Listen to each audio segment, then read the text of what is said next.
Alright, welcome back to True Turnings. This is part 2 of the Window to the World blank series. And just to get everybody kind of caught up a little bit, what this is, it's taking a new approach to a label cast hybrid pen blank. Whereas instead of just having the label cast itself or having some resin poured into a blank all by itself, I went ahead and I have made what I'm calling a Window to the World, and it's basically what you can see there. It's just a pen blank. It's got a window through, kind of machined through it, and I've got a label cast on the inside of it. In part 1 of this, I went through the steps of showing basically starting from a solid blank to the CNC blank with the windows in it and ready to go. So what we're going to do today is I'm going to go ahead now, and I've got 2 of them finished. They've got some Norman Rockwell artwork inside of them, and I'm going to go ahead and get these cast and ready in the pot overnight to get ready to be turned. So what I'm going to do first is I've got one of my block molds, just regular HD PE, and I'm going to go ahead and process sealing up the edges, get a compartment into it to actually hold these two. Then I'm going to go ahead and get the resin mixed up, cast, and into the pot. But I figured I'd go through just kind of showing the steps as I'm doing it of getting the corner sealed and getting the blank sealed in there. So what I do with that is, this one I've already done. I've got plumber's putty that I put inside the tube. That'll get drilled out a little bit and pushed back out once the resin is cured in it. If everybody can see that. Alright. And that one's already done. Still got this one I've got to do, but I'm going to get the block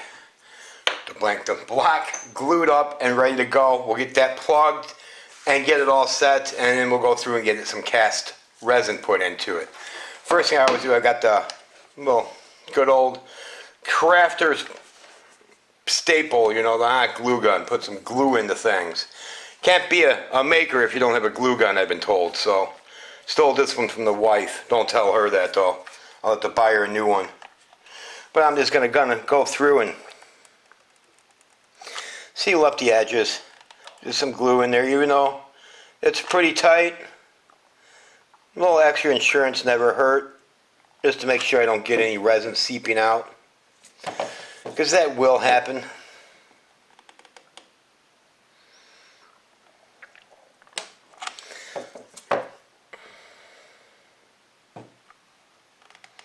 So yeah.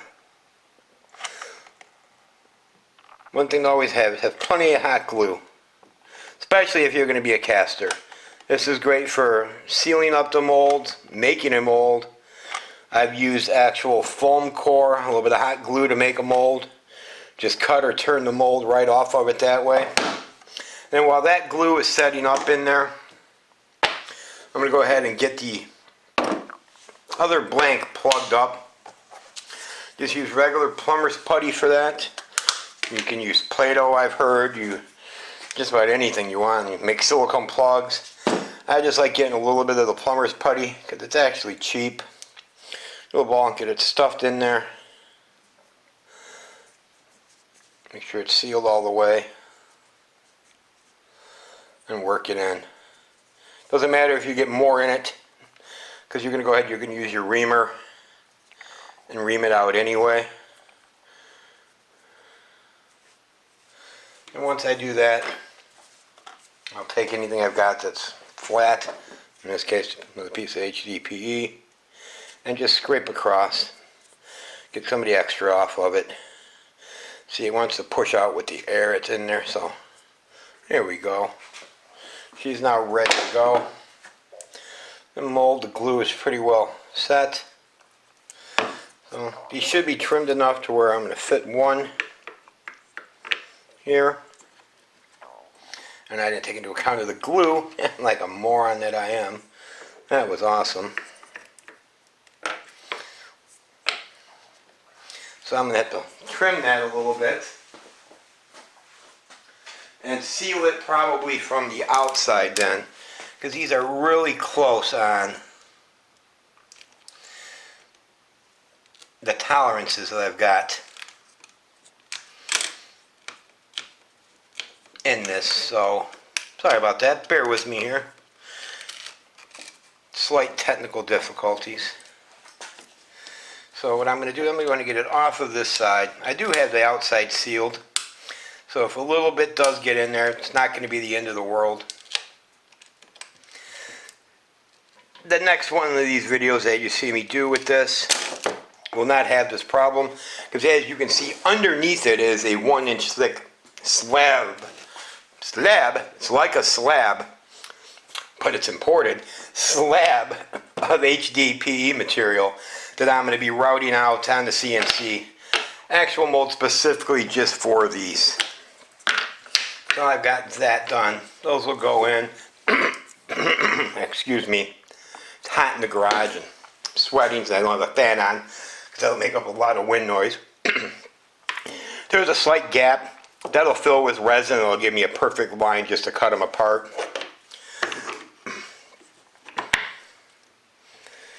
And then I'll seal that right in there with it and hot glue that then in place.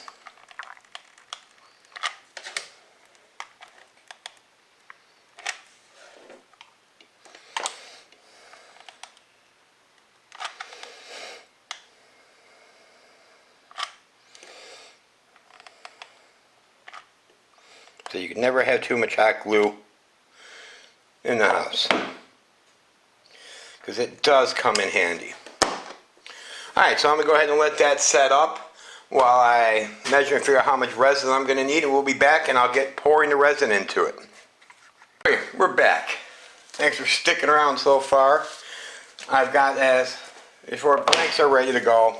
Now I've kind of got the workbench cleared off a little bit and got the resin out, got the pressure pot set up, got the compressor pre-filled up and turned off so it doesn't kick on in the middle of this. And now what I'll be using for this is really simple. I love Royal Palm resin. It's a 2-part epoxy. I'm using the original formula, so it's a 1-to-1 mix. Probably a good, well, it's about 85-90 degrees in the workshop today, so I probably got about 30-35 minutes of working time. But on average, you get about 40 minutes of work time, which is great when you're doing a resin pour. Multiple colors, gives you plenty of working time. When I'm doing label casts and it's clear, I don't really care that much about the open time because you're just mixing it clear, you're getting it into the mold, and we're moving on with today then and getting it over with. As you can see, I'm putting on the gloves. I do have goggles on as well. Well, not goggles, I've got safety glasses on because safety third. One thing you don't want is this stuff flinging up into your face. It's never a fun day, I'm told. And what I do, I don't remember how much this mold holds, so I'm probably going to mix a lot more than I need to, so I'm guesstimating at the amount. But I've got a couple marks on a cup. Oh, you can see that there. There we go. No, that doesn't help at all. I got a mark there and a mark there. That's a 1-to-1 on my mixing. So we're going to go ahead and get started. I shouldn't need to thicken this up any because it's, like I said, probably at least 85-90 degrees in the workshop today. So I'll start with part A. Get it poured in. So I got to do it off camera so I can kind of visualize this.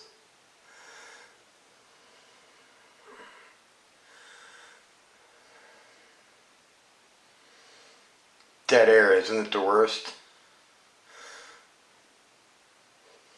Why, not good. Not a good audio AD at all. There we go. Part A is then.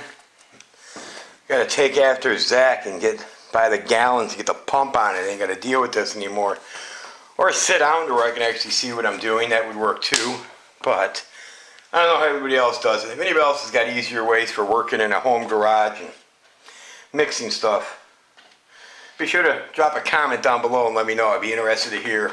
Because I'm working in a single car garage. As I said, if you watch my other video, is also home to my project motorcycle, my daily rider bike, giant toolbox, plus then the lathe, the casting station, the CNC, the table saw, all the other garage storage stuff. Now, hopefully you guys can see here. Am I in frame? Yeah, I'm kind of in frame. I'm just mixing it now, getting it, make sure it's all bubble free. Alternate always while going through, not only scrape the sides, scrape the bottom. With any type of resin casting, whether it's epoxy, polyurethane, what's aluminite? I don't know what aluminite is, but any of them, you can never mix too much. Well, except with maybe aluminite, where you've got a very short open time, you could mix it to where it hardens, and then, well, you know you overmixed it or ran out of time in that case. And looking at this, yeah, definitely poured more than I'm going to need, but that's okay. Just get it mixed up here really well.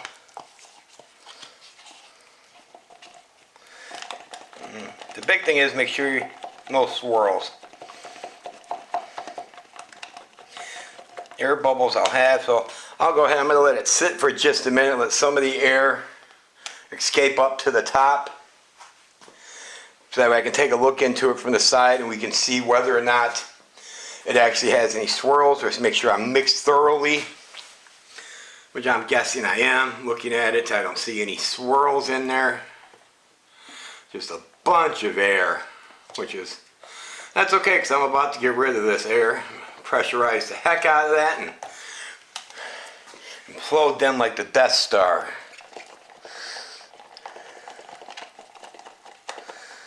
That was a really bad joke. I'm not going to do that again. Alright, so now I've got that mixed. Now I could go ahead and let it sit, let it actually start to cure up a little bit, but I don't see a need in doing that since I've got all kinds of time, and time is not slipping away at the moment. So I'm going to have you in frame. I'm going to turn it this way. There we go, so we can see what I'm doing. And hopefully my seals are good, and when I pressurize this I don't lose it all. But then slowly pour. And when I found with the first my beta ones I did this, since there's a very small openings on that, it takes a minute, and I kind of wedge it down a little bit because there's very little openings in between the tube and the actual side of the blank itself. So gotta make sure I get it all in there. Do this one, it went down in there nice.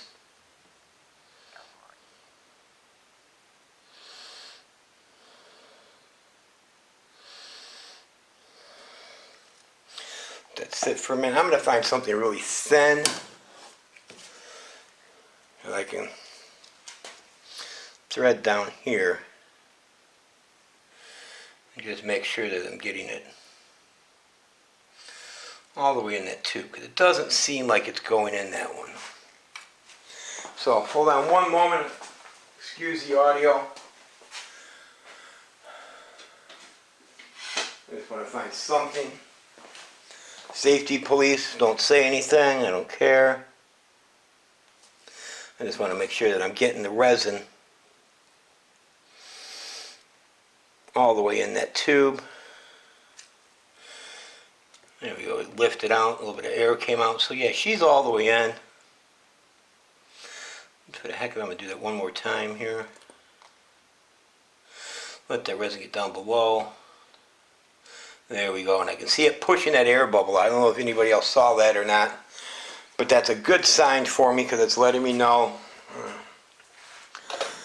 that that resin did get all the way down to the bottom. So I'm going to go ahead now and just fill that the rest of the way. That's way more than's needed in there because it only needs to come up to the top of the blank, but it's not going to hurt it. I can trim that off on either table saw and a jig or sander. A lot of resin, so I'll go ahead and stick this one right in here. Now what I'm going to do is, since I do have some extra resin and I have these tubing molds, I'm just going to, in order not to waste any of it, I'm going to, let me see if I got any other plugs. I don't. So what we're going to do is just stick that in there. I'm not going to do that. I'm just going to mix a little dye up in this, and well, I'll let it build up as we go, and I'll use this one for the next time I have to do this as well. No idea what color dye I'm going to use. I'm literally just sticking my hand in my box of mica powder at the moment, and let's see what we come up with. Excuse the noise. Pearl white or black? Yeah, I actually don't like that. I want something a little bit colorful. So, here we go. Little man-eater sparkle green. That should work great for us. And I'm not going to take a lot of it because there's very little resin in here.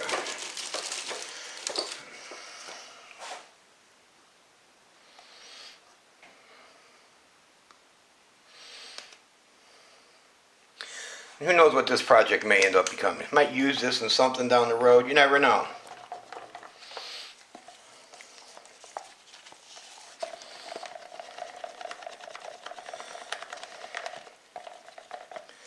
I think what I will do, I'm going to take these plugs, and I've got quite a bit of resin left there. I'm going to plug it in backwards. Just like that.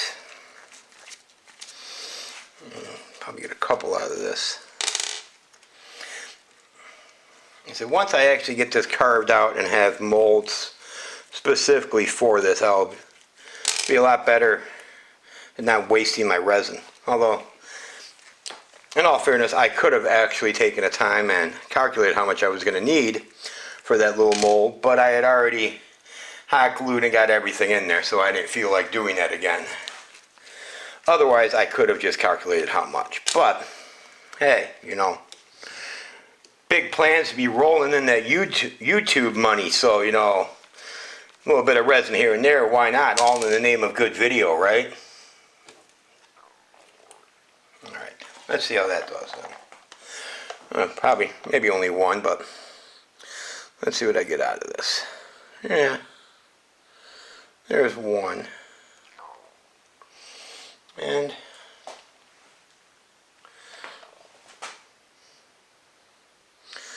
a little bit more, you know, maybe able to segment that a little bit, put it in something. I'll make some use out of that. Let's see.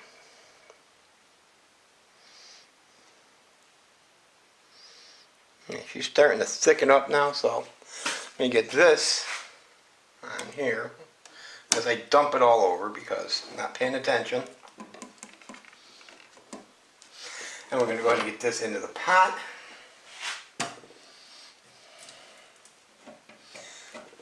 Make sure she's level. Alright, there we go. I'm going to go ahead and get that capped off, get in the pot, and then tomorrow I'll come back and we'll add on to this video and I'll show them pulling out. Alright, so again, thanks for watching. Sticking with me. Go ahead and hit that subscribe button at the bottom if you don't mind. Got a lot of other projects coming up on this, mostly a lot of the CNC work on that 3018. And I also got a new project. It's not really a casting related one, but I do need a turntable to kind of highlight and take pictures of what I'm doing. And me being the crafter, maker, tinkerer that I am, I said, why would I want to buy a small turntable when I could take a record player and turn it into a turntable and fully adjustable? So that'll be coming up as well. Keep an eye out for that. Other than that, thanks for watching. Have a great night and talk to you later.